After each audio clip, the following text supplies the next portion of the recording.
Welcome to Democracy Now!, democracynow.org, the War and Peace Report. I'm Amy Goodman. In California, federal officials have indicted 24-year-old Enrique Marquez for several terrorism-related charges, claiming Marquez purchased the firearms involved in the December 2nd mass shooting at the Inland Regional Center in San Bernardino, California. Authorities say Marquez is the neighbor and friend of shooting suspect Syed Rizwan Farouk, and that the two allegedly talked about radical Islamist ideas together. United States Attorney Eileen Decker said in a statement, quote, "While there currently is no evidence that Mr. Marquez participated in the December 2nd attack or had advanced knowledge of it, his prior purchase of the firearms and ongoing failure to warn authorities about Farouk's intent to commit mass murder had fatal consequences," she said. The charges come one day after FBI Director James Comey said there remains no evidence either of the suspects in the San Bernardino shooting had any direct contact with any terrorist organizations. Comey also said suspect Tashfeen Malik did not pledge allegiance to ISIS on social media, contrary to widespread previous reports citing unnamed government officials.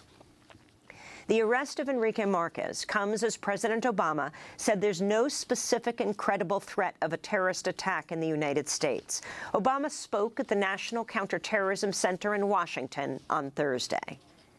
Now, I want to repeat what my team just told me. At this moment, our intelligence and counterterrorism professionals do not have any specific and credible information about an attack on the homeland. That said, we have to be vigilant. President Obama is planning to meet privately with the families of the victims in San Bernardino shooting today. New data shows hate crimes against Muslim Americans in U.S. mosques have tripled since the Paris attacks. The hate crimes include violent assaults on students wearing headscarves, vandalism and arsons at mosques, and shootings and death threats at Muslim-owned businesses. The study was performed by the Center for the Study of Hate and Extremism at the University of California, San Bernardino. It shows there have been 38 Islamophobic attacks since the Paris attacks on November 13th, a little over a month ago. The frequency of recent attacks is the highest level of Islamophobic hate crimes the United States has seen since the aftermath of September 11th, 2001. In news from the campaign trail, Democratic candidate Bernie Sanders has gotten two key endorsements ahead of Saturday's Democratic presidential debate. On Thursday, the 700,000-member union, Communication Workers of America, and the 270,000-person progressive group Democracy for America both announced they're backing Sanders. This comes as Sanders' campaign has received 2 million individual campaign contributions. Today, however, the Democratic National Committee said it's indefinitely cut off Sanders' access to the Democratic Party's master voter file after a computer glitch made some confidential data from Clinton's campaign briefly accessible to the Sanders campaign. The Sanders campaign says it's fired a staffer who breached Clinton's data. Being locked out of the file means the Sanders campaign will not be able to access the party's master list of likely Democratic voters, effectively grounding the campaign's voter outreach to a halt. A UK-based media watch group is criticizing U.S. media outlets for the coverage of Donald Trump, saying the outlets have aided the rise of his presidential campaign and the acceptance of his xenophobic rhetoric. The Ethical Journalism Network says the 3 major U.S. cable news outlets devoted twice as much airtime to Donald Trump than to any other Republican candidate, and that the majority of this coverage did not fact-check his false claims or push back against his, quote, unapologetically xenophobic anti-immigration rhetoric, unquote. In China, Beijing has issued its second-ever red alert for air pollution today, as officials warn toxic smog will descend upon the city for 4 days. Last week, Beijing issued its first-ever red alert, leading to the shutdown of more than 3,000 schools and the closing of factories and construction sites.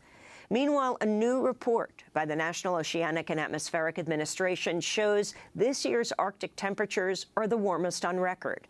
The report found some areas of the Arctic experienced temperatures more than 5 degrees warmer than average.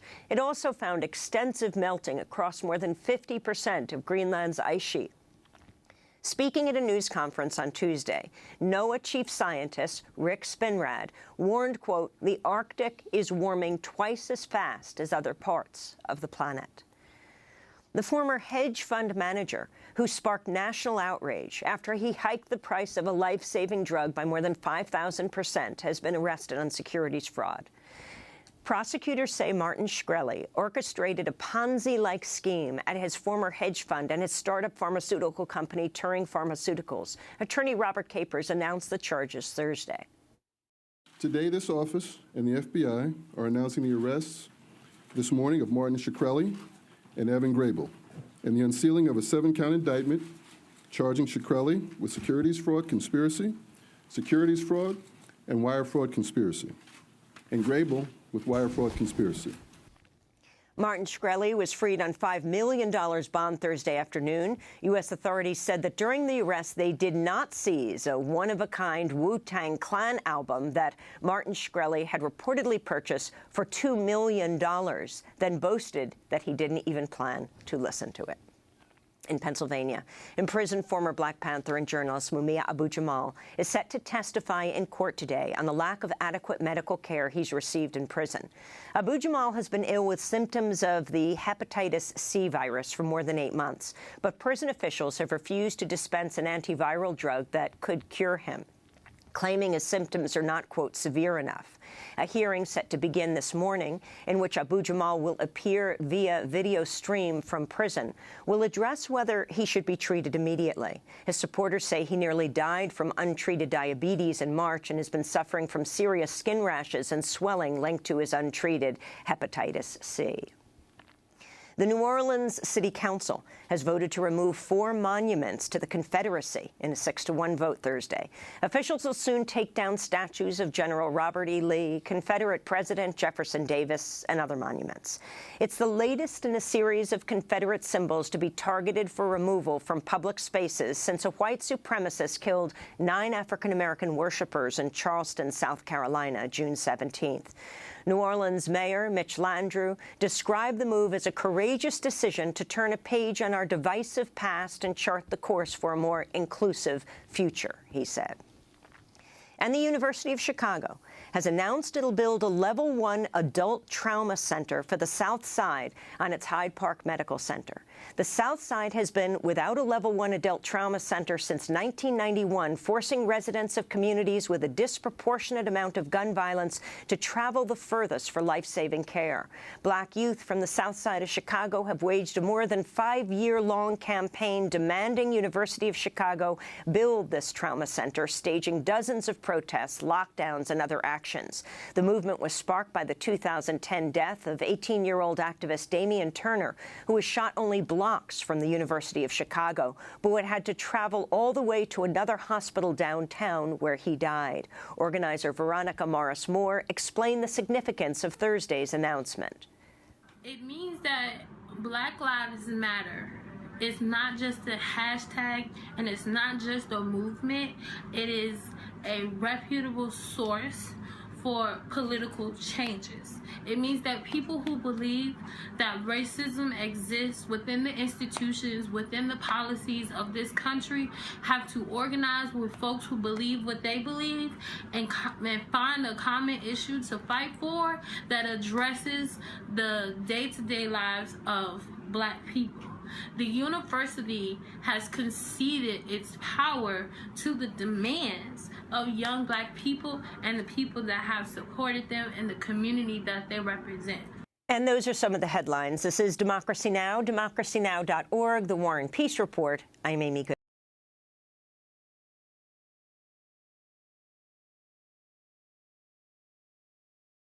Hi, I'm Amy Goodman. I want to thank you for tuning in to Democracy Now! We are so grateful to our fans and followers for being a part of the daily conversation. By choosing a news source that's committed to the truth, you're carrying the message of independent media, reaching hundreds of thousands of people every day. In these times of war and elections, we need a media not sponsored by corporations that profit from war, but a media that's truly independent, funded by you. Democracy Now! Is not paid for by the weapons manufacturers, the insurance industry, or the oil, gas, coal, or nuclear companies. We don't take advertising or corporate underwriting dollars. That means we rely on your donations to make our daily independent news hour possible. We need your support today to keep bringing you the hard-hitting, in-depth reporting you've come to expect 5 days a week. Visit democracynow.org, or you can call 888-999-3877. That's 888-999-3877 to make your holiday gift to Democracy Now! Today. Thanks so much for sharing Democracy Now! Stories all year long.